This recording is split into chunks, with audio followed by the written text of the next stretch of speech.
This is the Reviewing Network Live, a weekly stream of consciousness recording session where I sit back with you folks out there, talk about some of the big news stories from the past week, and some other things I found that might be of amusement to you out there. I think you might get a kick out of it.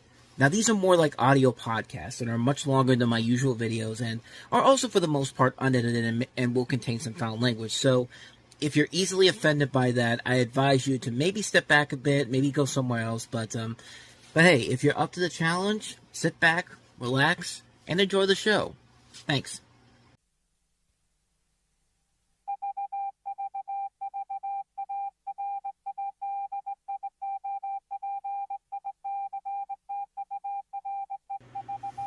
Oh, hello, everybody.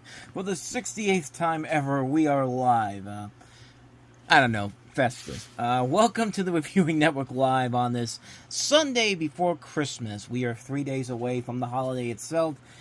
And, yeah, this is the show, of course, as I mentioned in the beginning, where we talk about the big news stories of the last week, as well as a couple other things. I've got some Christmas-related things to talk about this week, but, before we do any of that, of course, we've got a weekend box office to look at, and it's pretty eventful for the two new releases this week. They've pretty much got the box office in hand until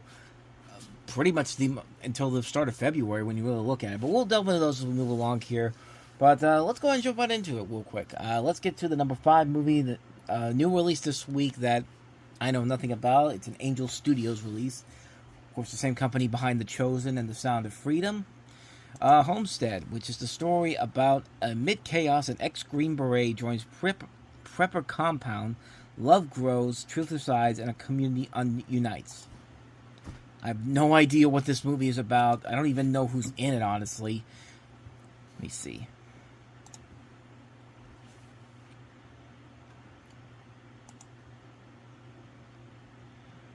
Well, when your biggest stars are Neil McDonough and Dawn Olivier, is Olivier or Olivery? Oliviery. I can't even spell it right. Oliviery. Don Cheadle's ex-wife from House of Lies, or the person who's on Yellowstone, Sarah Atwood from Yellowstone. If those are your biggest names, then clearly this is all Angel Studios can pretty much afford, honestly. But hey, people still go out to see the movies. I mean, I didn't have no idea what this movie was about, or I didn't even know it existed. But $6 million later, so yeah, it made a profit back. So yeah, good on them. But like I said, I have no recollection of what this movie is or have any plans on seeing it. So let's get to the stuff you probably want to hear about. Starting with the number 4 movie, the number 1 movie from the last couple of weeks, which actually fell down. It's amazing it fell down from 1 to 4.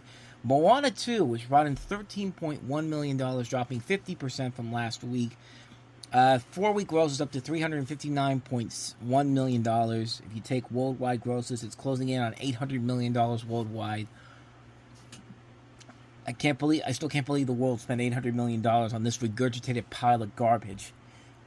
That's pretty much all I got for you on that one. But number 3 this week, the number 2 film from last week, is Wicked, which narrowly beat it Moana 2. $400,000 was the difference. $13.5 million.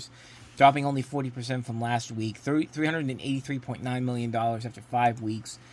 Worldwide, it hasn't even closed in on $600 million yet, which I'm kind of surprised by. But I don't know if it's still got a lot of... I don't know if it still has more audience, more places to open up internationally or what, but I'm looking on here, and it does not look like it. I mean, most of the money that this movie is making is coming here from the United States. So I don't know. I don't know if there's just not a demand for this movie overseas or not. But yeah, it's pretty impressive that this movie isn't doing as well overseas as it is here in the U.S. But I'm eating some Christmas cookies, by the way, because of course it's Christmas time. So that's why you hear me like doing things with my lips and all that, like licking my lips and all that and chewing, because I'm eating cookies while I'm doing this.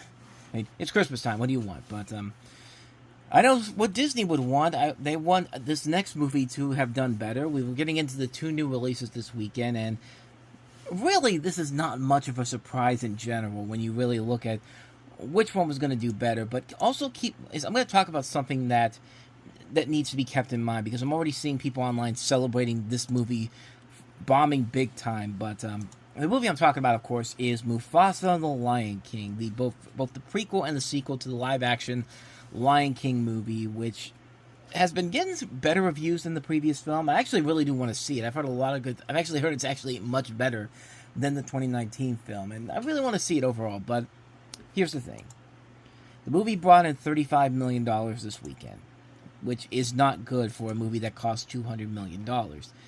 If you take the worldwide grosses, however, it's up to $122.2 million. I mean, here's the thing, though. 1, name recognition. 2, this movie has pretty much all the time in the world to make its money back, because there isn't another family film coming out until the end of January with Dogman from DreamWorks. So this movie is going to be able to make back its money back. I don't think it's going to make back its. I don't think it's going to be seen as a bigger hit. It's not going to be a big hit compared to the first movie. I mean, the first movie made pretty much the same budget as this movie had in the first weekend alone, and it went on to become a hit on its own once again because of name recognition. But I keep seeing people online celebrating the downfall of this movie. Oh, I'm glad this movie failed. Oh, the number 1 movie beat out the number 2 movie. And then on Twitter today, there was a whole thing going on about Disney gloating about this movie being the number 1 movie, and everyone clowning them on that because of Sonic the Hedgehog 3 having the better number in general. Which we'll talk about Sonic the Hedgehog 3 in just a little bit here, kind of give you a spoiler of what the number 1 movie is. But here's the thing, though. The tweet actually says the number 1 movie in the world, and people don't want to look at the in the world section. And I just want to focus on the number 1 movie.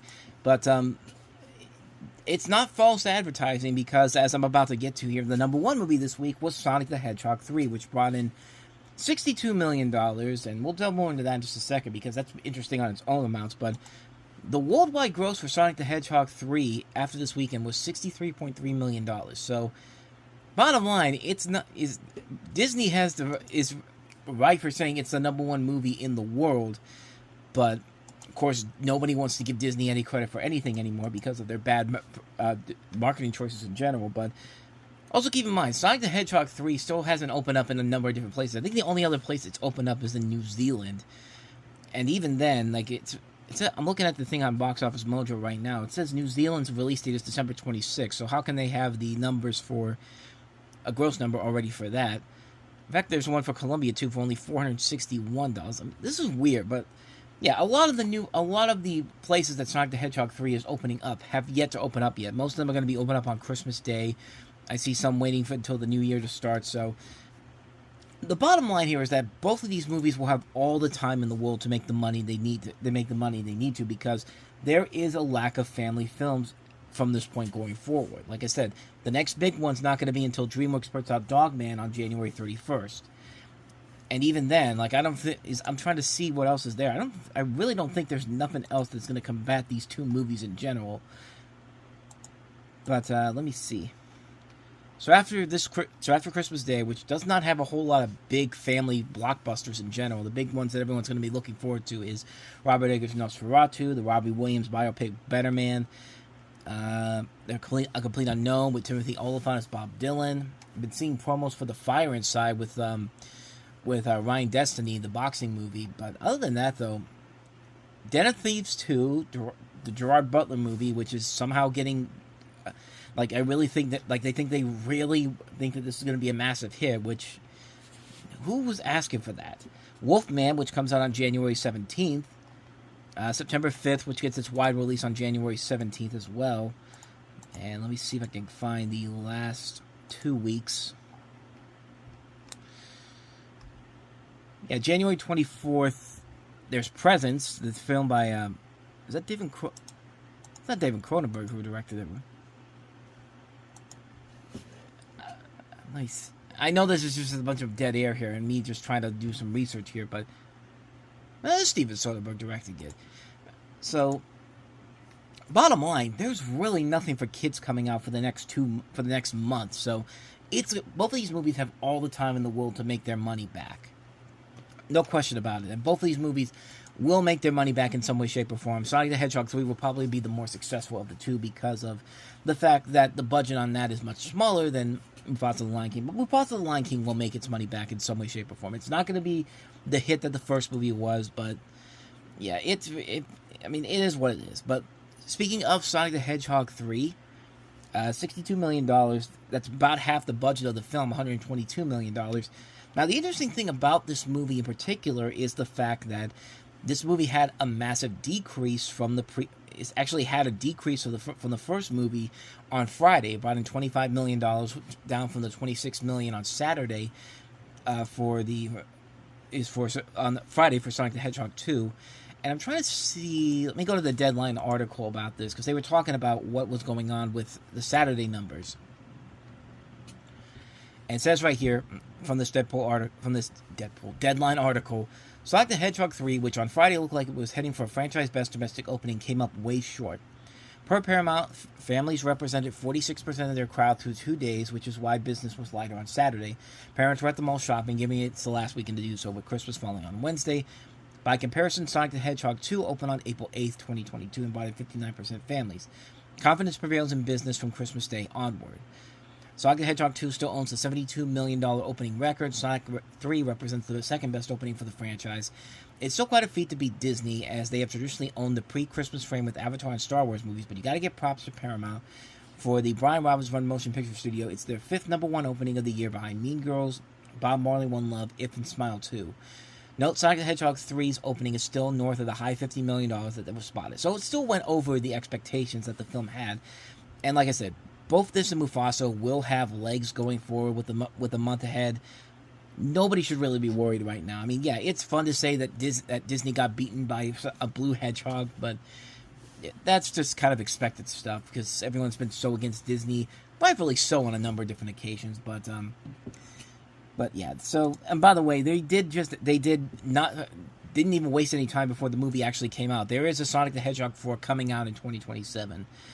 And, yeah, not much more to say about that one. I was actually going to make that one of the news stories this week, but, I mean, really, there's not much to add to it, except that, you know, hey, if these last two Sonic the Hedgehog movies and this new film's any indication, I haven't seen both of these new releases yet, so I can't say if they're any good or not, but, I mean, I'm hearing a lot of good things about Mufasa, and especially hearing a lot of great things about Sonic the Hedgehog 3, so yeah. Not going to be shocked at all if Sonic the Hedgehog 4 is really damn good. If the third film is any indication, that I'll probably really like that one a lot. But with all of that said, let's get to the few news stories we have this week, and then some Christmas-related stuff I have for you guys.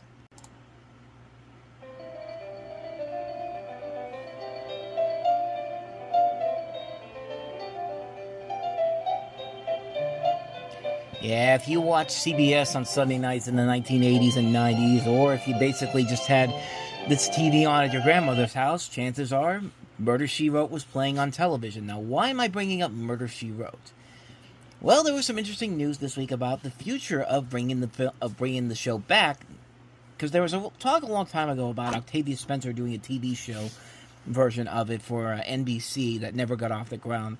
I always thought if they were going to do it, I would probably cast Emma Thompson as Jessica Fletcher, but Deadline Hollywood announced this week that Murder, She Wrote might be coming together, this time as a movie.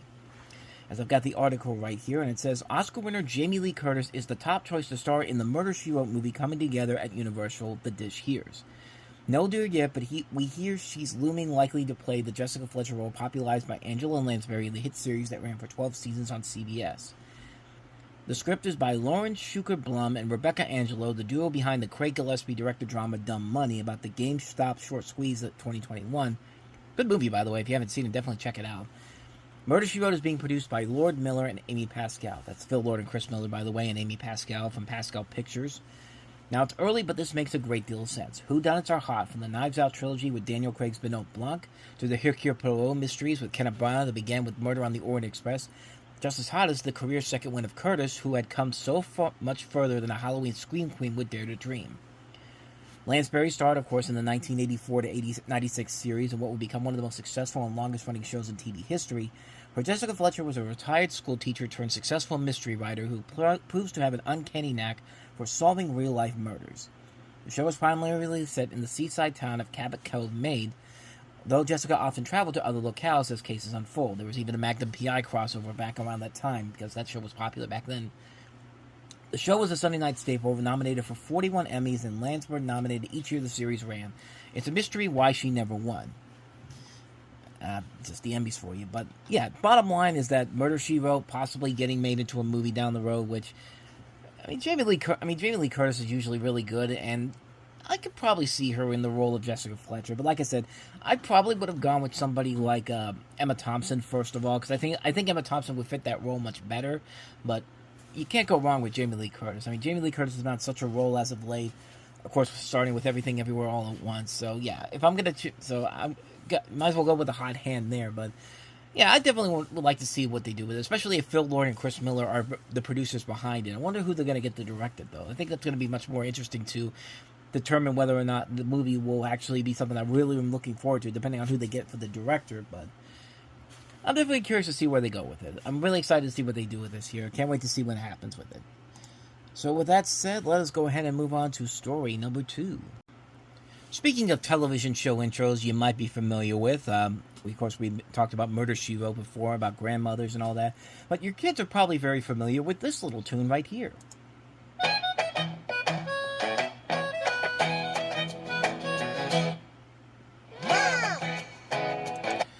Of course, that is the opening to Bluey. I'm not going to play the whole thing because of copyright concerns, but Bluey was in the news this week for a couple of different reasons, and pretty interesting and exciting reasons, too. I've got the story here from the Hollywood Reporter about the first thing, and this is probably the biggest one of the whole thing, is that Bluey is heading to to the big screen.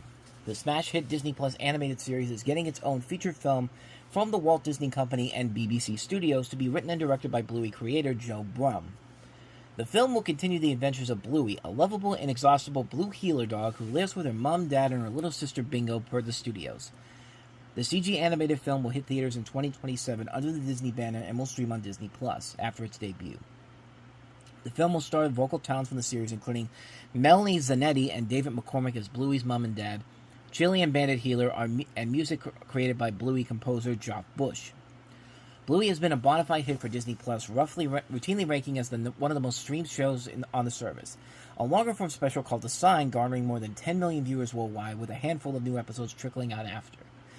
If you haven't seen Bluey, that episode they're talking about, The Sign, this show is clearly not made for me. It's made for little kids, but it's a show that just really is just. This year was just incredible. Those 2 episodes they had at the start of the year, like I really wasn't. I wasn't checking it out as much as I did, as much as I should, because it's not something made for me, but it's a show that has a lot of charm to it, and those episodes in particular really did have a lot of good heartfelt moments in there, and you just like watching this family in general. They're a fun family to watch. These characters are very fun to watch. The lessons they teach are very, very good. It's a really good fun show that I think anybody can really go into and enjoy if you go into it with the right mindset. Now, I bring this up because there's also another story that's involved with Bluey, as not only is she going to the big screen, but you'll be seeing her soon at your local Disney theme parks, because as this next story which came out later in the week says, one of the most popular animated characters in the world is set to make her debut at Walt Disney World and Disneyland next year. Bluey the Healer Dog, and star of the hit Disney Plus series Bluey. The addition of Bluey to the Disney theme parks and Disney Cruise Line comes amid an expanded partnership between Disney and BBC Studios, the commercial arm of the BBC, that distributes the popular Australian animated series, and Ludo Studios, which produced the program. And they talk about the movie coming out. The deal is notable because Disney uses its theme parks and cruise ships to highlight its own intellectual property, so featuring a third-party character, albeit one with a following on a Disney platform like Disney Plus, is unusual to say the least. It's a road the company has gone down before with rides like the Twilight Zone Tower of Terror and Star Tours, among others, but is nonetheless rare for the company. The Star Wars ride, a related Indiana Jones show, and a Muppets attraction were in place before Disney acquired Lucasfilm and Genesis Productions, respectively. Bluey and her younger sister Bingo will make their debut next month on Disney's Cruise Line voyages originating in Australia and New Zealand, with meet and greets, games, and dance parties planned. Specifics on how the Bluey character will appear in Disneyland and Disney World will be released in the coming months, with Ludo and BBC working with Disney to develop the experiences. So it is very interesting to see how big this character is, and like they said, it's very rare for them to take characters from another studio in general although Disney used to do this back in the day with the Teenage Mutant Ninja Turtles. They had a Teenage Mutant Ninja Turtles show at Disney's MGM Studios back in the day, now Disney's Hollywood Studios. And if you go inside the Sci-Fi Dine-In, they have Tom and Jerry cartoons still playing on there, even though Tom and Jerry is MGM, but Disney and MGM. And there was even a time when you could meet Tom and Jerry at Disney MGM Studios. It's like, people don't realize that, but that was something that you could have done back in the day. And I found I know this because there's actually a photo out there of Tom and Jerry meeting kids at Disney's MGM Studios, which just feels really, really weird to say the least. But I mean, that would have been a fun time overall to see Tom. I mean, hey, you get to see Tom and Jerry at Disney World. I mean, that's pretty friggin' amazing. But I digress. But yeah, like I said, overall, like, this is something that it seems like it's kind of expected. I mean, Bluey is probably the most significant character to debut in the last 10 years. The significant character who has really taken off and become this global phenomenon. So, really not a surprise whatsoever that this is happening. And yeah, it'd be cool to see what what these Bluey characters would look like inside of Disney. It would not surprise me at all if at one point down the road they actually do make a little meet and greet area, like they take Bluey's house from the show and make a place for a meet and greet, kind of like what they did back in the day with Mickey and Minnie, when you used to go into their house and you could go inside and meet them. Then again, this is just wishful thinking, though, but we'll see what happens down the road here. But let's go ahead and move on to our next story that we've got here. So, needless to say, 2024 was a kind of a mixed year for Ghostbusters. I mean, this year was the 40th anniversary of the original film coming out. They had a new movie out, Ghostbusters: Frozen Empire, which was not the biggest box office hit overall. I thought it was still a good movie, though. But yeah, it definitely was not the best. It was not the year that they were kind of expecting to celebrate the 40th anniversary of this franchise. But as the year is coming to an end, we are getting more Ghostbusters projects in the works. There's an animated series already in the works, and just this week, Deadline Hollywood here reports that they're expanding on that idea of the animated series and making it into more than that. It says here, Sony Animation and Netflix are looking to expand on building on their Ghostbusters universe. As sources tell Deadline, the two are teaming on an animated Ghostbusters film. Insiders add that the project is in early development, but says Chris Pern is attached to direct. I was trying to do some research on what I've seen Chris Pern do, because that name does sound familiar. I think he did some of the open season movies, if I'm not mistaken.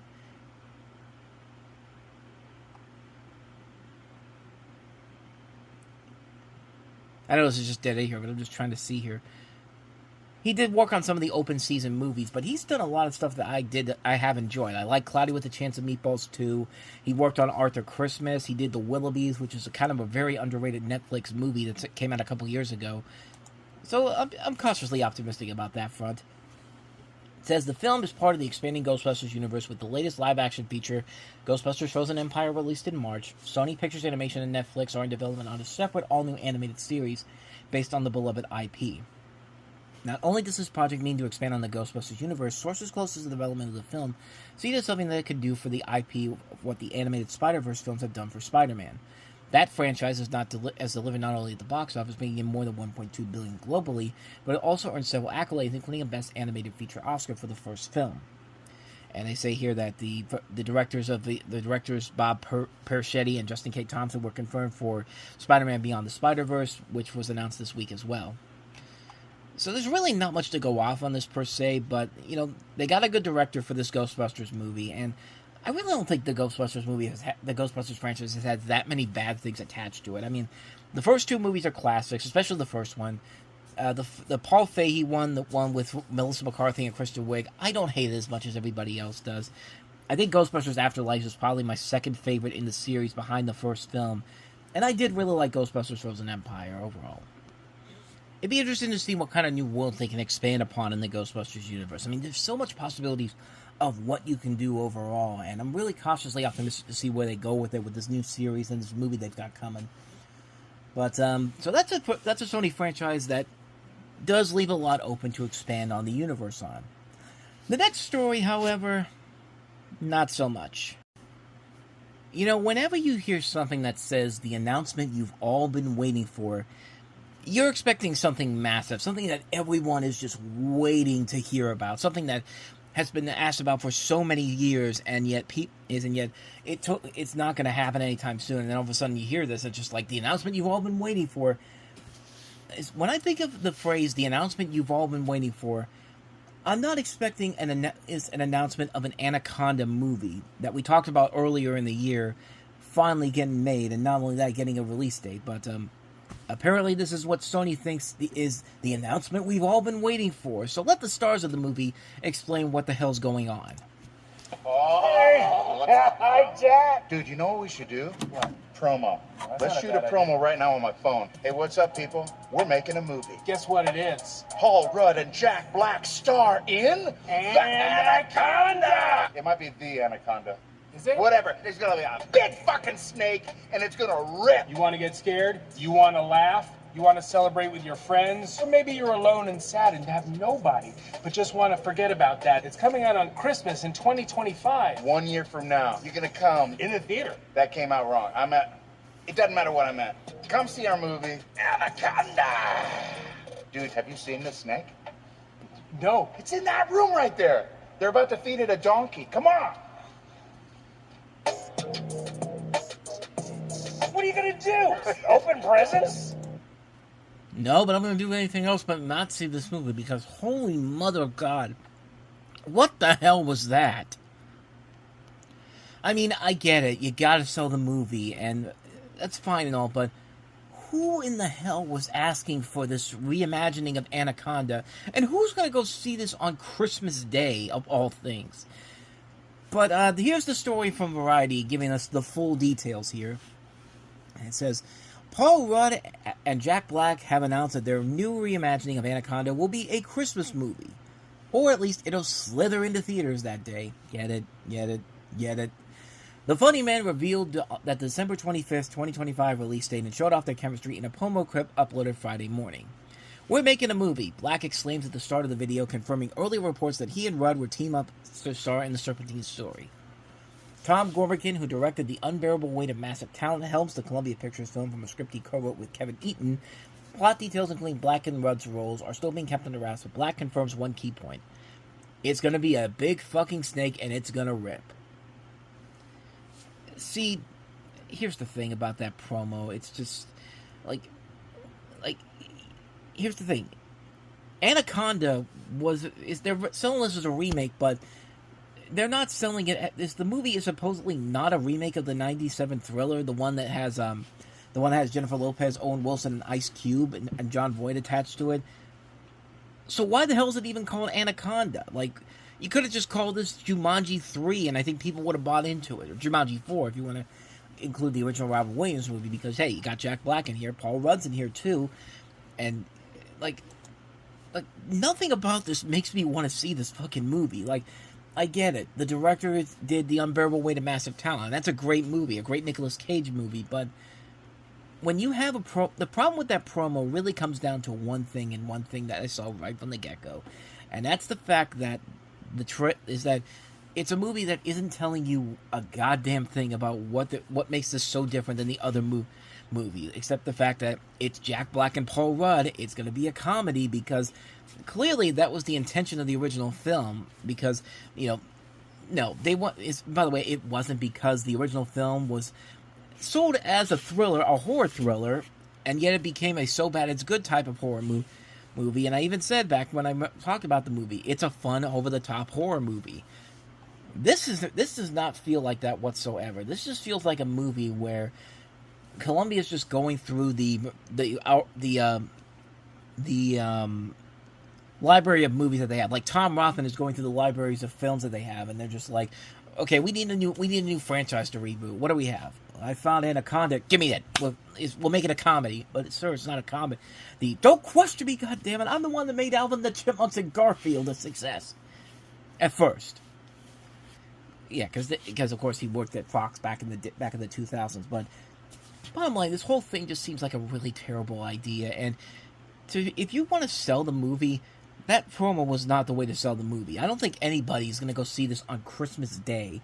Like, this isn't Jumanji. This isn't like Jumanji, where it's able to find an audience that is going out in theaters on the same day as Star Wars. Like, This doesn't have that same appeal that Jumanji does, and the fact that they're putting all this effort into it to put it out on Christmas Day, thinking it's going to be like the big blockbuster of the holiday season, it's just like, you got to be crazy to think that, especially with Avatar 3 coming out, which, I said before with the Way of Water, I didn't think the Avatar sequels were really that important to anybody, but considering how the last movie became the success that it was, I'll not be shocked at all if Avatar Fire and Ash becomes the big hit next holiday season. I mean, I'm also trying to see what else is actually coming out next Christmas. Can't be a whole lot else right now, because I think Avatar was probably the big one that comes out the week before Christmas, but let me see. We got the SpongeBob movie coming up on Christmas, the new SpongeBob film, Five Nights at Freddy's 2, Zootopia 2, Wicked for Good, which got the title this week. But, yeah, I think but then again, this is also a year where we're getting a Now You See Me 3 for some reason. They're doing a sequel to the Black Phone and Mortal Kombat, which I would not be that excited about, except the fact that I like the first Black Phone. I think Mortal Kombat 2 is just like, yeah, you were better than the last Mortal Kombat movie with the first one, with the sequel that you did in '97. But the 2021 movie's not that great overall. So, I mean, I don't know. Like, I just don't think this is a good idea per se. But hey, I'm not running a major Hollywood studio. Sony thinks it is, so I'll give them the benefit of the doubt. We'll see what happens, but I'm not getting my hopes up on this one, nor do I think a lot of people should really at the same time do the same. But with that said, though, let's get to a remake that I am very excited about because we just got some new details on it, and I like the direction it's going. And this is going with something I was talking about for the longest time. I mean, Blumhouse Studios really should be in charge of creating a new this new rebooted universe of the Universal Monster movies, and I've kind of already seen it now with The Invisible Man. Wolfman is looking a lot more promising, despite the introduction to the character that was introduced at the Universal Halloween Horror Nights. The trailers have been looking very solid since then. But we've got new details on the next film that the Blumhouse crew is going to be working on, and that is The Mummy. The Mummy is being unwrapped from the dead once again. As the story of The Hollywood Reporter starts off, Lee Cronin is writing and directing a new take of the horror trope revolving around the ancient mummified undead for New Line. I think it's interesting that it's going to New Line Cinema, but then again, Universal and Warner Brothers are kind of related, are kind of in the same company, even though they're owned by two different companies, but they do share a lot more properties because Universal and Warner Brothers each have releases under the studio distribution services thing. So technically, they're both kind of in the same company, but with all that said, the project was previously only known as a Cronin mystery movie, which, I mean, that could be a number of different things. That had been announced earlier this year and is now set for an April 17th, 2026 release. Horror powerhouses Atomic Monster and Blumhouse, along with Cronin's banner Doppelgangers, are producing. Plot details are being kept in the sarcophagus for now, but Cronin is hoping to breathe modern life into ageless evil. I mean, really, there's not much more you can really do for this movie except the fact that, you can only be better than the Tom Cruise movie from a few years ago. And even then, that movie failed because that was a movie that was trying to start its own dark universe and had it already planned out everything that they were going to do before the first trailer even came out, and before the first movie even came out. And unfortunately, the movie came out, and yeah, the film did not do very well at all, and really, it's not hard to see why. The film was trying way too hard to establish a cinematic universe, and yet there was nothing of value to it whatsoever, and it really crashed and burned right from the get-go, and really, it's kind of hard not to see why overall, but I digress. Like I said, I'm cautiously optimistic. I've liked what the studios, the Blumhouse has done before with The Invisible Man. I'm cautiously optimistic about The Wolfman, so bring it on, I say. I'm really excited to see where they go with it from here. Can't wait to check it out when it comes out in a couple years. Really hope it's going to be good. So those are the big stories I wanted to cover this week, but let's go ahead and get to some Christmas-related stuff here. So some stuff in general that I wanted to bring up here, and this is something that I've always been wondering about, and I want to know what you guys think on this. The Carol, just instant magic. I'd like to know down below. So this is something I was going to bring up last week, but there were so many news stories last week, I just ran out of time to put it in there. Not really Christmas-related in particular, but it does lead to something that will eventually get back to Christmas-related after this. But The Simpsons Football Funday game was on ESPN on December the 9th, 2 weeks ago. It was the Cincinnati Bengals versus the Dallas Cowboys, and that game was already going to be really rough to watch to begin with because neither one of those teams was really good at that point.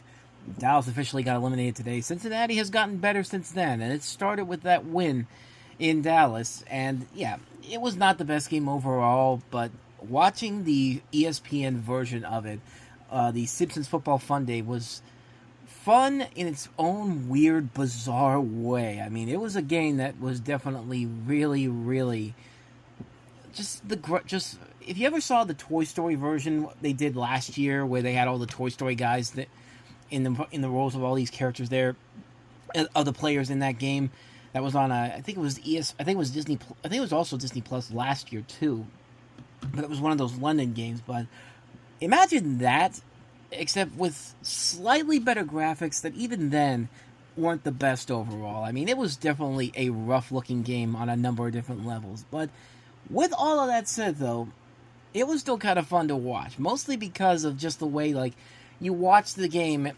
As I was watching the game when it was, for the most part, when this stream was going on, and you come to the realization. I was trying to figure out, how are they going to do this? Like, how do they do this? How are they going to make this work overall in terms of, making this game look like it's happening right as the game is going on? Well, it's not really like that, because the game just kind of goes on, and then if you watch the game on television and then switch over to the Disney Plus Funday football thing, you look at it and it's the big plays don't happen until it's like about a minute or so off or so, and I think I know why they did that. And obviously, I kind of know why I did that. It was because once the big plays happen in there, if you watch the Disney Plus football Simpsons thing, they replace the main players on the football field with Simpsons characters. Like, you'll have here's a clip, for example, of Homer Simpson throwing the first touchdown to, I think it was Brandon Cooks, I think, caught this one. There's no question about it. I would put Homer in the game, put the ball in his hands, and allow the least... Got Dan Orlovsky there, and you could just see, like, Homer's in the position of where Cooper Rush is. Best athlete on the Cowboys offense to go make I can't remember if it was Brandon Cooks or Jalen Tolbert. ESPN analytics say go for it, and so does Professor Frink. I've just been told. It's 4th down and 1. They empty it out for Homer Simpson playing quarterback. Play clock down to 3. Simpson looking to throw. He floats it toward the end zone. Touch diddly down! No, it's CeeDee Lamb. I was completely wrong on all those levels, but no, it was CeeDee Lamb. But yeah, you could see him throwing the football to him, and yeah, it's pretty ridiculous. It's pretty silly. It's pretty stupid, but it's still pretty fun overall. Like, the last touchdown they scored in the game was when, in the game itself. Well, I'll show you this first, because this was pretty funny, having Bart throwing a touchdown to Ralph Wiggum for the first Bengals touchdown of the game. Yeah, down here in the and you can see Lisa on one side too. I guess, I don't know how they put this together, but yeah, there's Bart. Yeah, you see Bart as the quarterback, and then Lisa's going in as one of the wide receivers, and then you don't see it until later on. But Ralph all of a sudden shows up on the right of the screen. He's all on his own. Bart's in that quarterback, and now look, Ralph or Lisa can be options. Yeah, Burrow, Chase, and Higgins are out. Bart, Lisa, and Ralph are in. Bart Simpson takes the snap, throws to Ralph. Touchdown! He's not in. Like, something just hilarious about Ralph Wiggum catching a touchdown. And I love how everybody is like, whenever he catches the touchdown, he's got this mean look on his face, like he's so angry he does not want to be there. And if you watch the rest of the game later on, they all feel like they have that. But later in the game, Bart throws a touchdown to Lisa, which is pretty fun overall. And she catches the game-winning touchdown at the end of the game. Let me see if I can find that for you. But like, this was fun to watch, though. This was fun watching, watching Lisa catch the touchdown from Bart. This was pretty amusing. Let me see if I can time it right. Is that one? Here we go. At some point, the ball's all the way out at the 40-yard line, so Bart will throw. It's Lisa. Like, stuff like that. Like, the fact that she got around Homer and then just ran all the way into the end zone. Like, great announcing, by the way. I can't remember who this was. If anyone needs me, I'll be in the end zone. Touchdown, Cincinnati. Like, that's a great line coming from the announcer. If anyone needs me, I'll be in the end zone. Like, sometimes the little callbacks and the little references to the Simpsons throughout there are funny overall, for the most part, but overall, it was a really fun thing to watch. Even though it was completely over the top and ridiculous at times, it's still pretty fun overall. Plus, Homer Simpson's probably the best quarterback the Cowboys have had all season when you really look at it. But yeah, quick review on that one here. But why I'm bringing up The Simpsons and why I'm bringing it back to Christmas is because last week was the 35th anniversary of the first ever Simpsons episode, which is Simpsons Roasting on an Open Fire, aka The Simpsons Christmas Special, which was this past Tuesday, December 17th, in 1989, which of course was the year I was born. I was about less than a month away from turning 1 year old, and so I thought about doing this last week, but like I said, so many things were going on last week in terms of news stories in particular. I didn't really feel like, I didn't really want to make this much longer than it already is, but hell, this is probably already longer than it actually is. But I'm going to do this week. We're going to watch the first ever episode of The Simpsons. We're going to watch the Simpsons Christmas Special and do kind of a live commentary, similar to what I did with Bambi earlier in the year. So let's go ahead and get right to it. Without further ado, ladies and gentlemen, welcome to the special commentary for Simpsons Roasting on an Open Fire. Okay, so that thing I was going to do that I just mentioned at the end of the last break, I just decided not to do it, mostly because, you do stuff like this, you do like blogs, you do videos, and you think these are the right ideas to do, and then all of a sudden, when you actually do them, you don't have enough material to work with here. So I was going to do the live commentary on the Simpsons Christmas Special, Simpsons Roasting on an Open Fire, but as I was watching it again, it was just like, wow, I'm not coming up with really a whole lot to talk about, unfortunately. And it was a shame, because I built this up as something that I wanted to do, and then all of a sudden, when I finally get to do it, it's just like, your brain just turns to mush, like you have no idea what else to say that hasn't already been said already.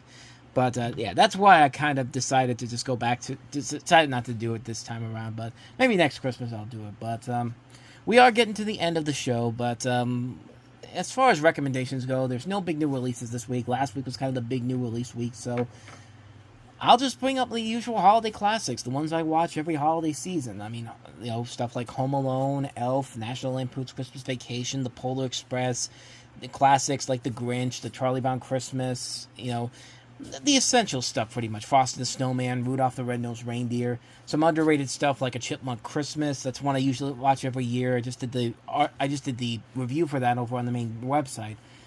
Many other ones I can bring up here, and we'd be here for days talking about them. Garfield Christmas is another one I watch all the time. Mickey's Christmas Carol. Just classics all the way around the board. And in a year like this, where I definitely have lost a little bit of my spirit this year, of course, It's a Wonderful Life is another one I can bring up, must watch. Like, these are usually movies and specials that just really, Arthur Christmas is another one. I'm keep mentioning them as I'm going along here, but they put me in a good mood, even for the littlest, tiniest bit possible. Like, anything that can get me in the right mood, I'll take it. I'll take what I can get. So, yeah. Whatever your favorite holiday movie is, whatever your favorite special is, I recommend that to you. I don't know which one's your personal favorites, but have at it.